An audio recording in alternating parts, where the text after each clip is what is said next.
Пратеничката група на ВМРО ДПМН и коалицијата е за нов клинички центар, но само со изготвен проект, а не со физибилити студија од 35 страни. Наместо СДСМ да ги обвинува пратениците на ВМРО ДПМН и коалицијата,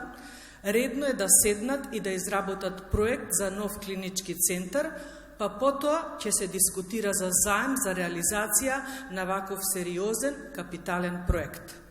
Имено, да се изгласа закон за заем од 503 милиони евра за непостоечки проект, а истовремено тоа да го бара најкорумпираната влада во Европа, е крајно бесмислено и несериозно. Председателот на ВМРО ДПМН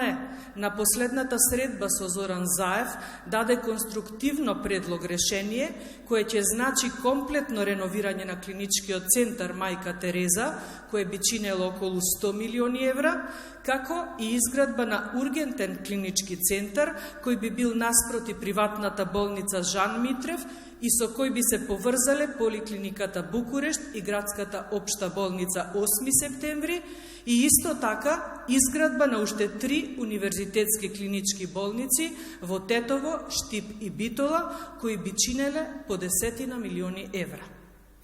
Иако Заев го побарал овој предлог на увид, до ден денешен се уште нема никакви реакции по истиот.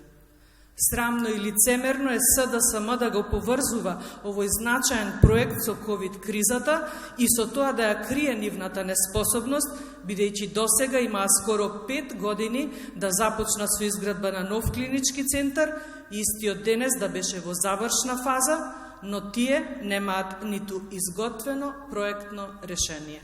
Ви благодарам.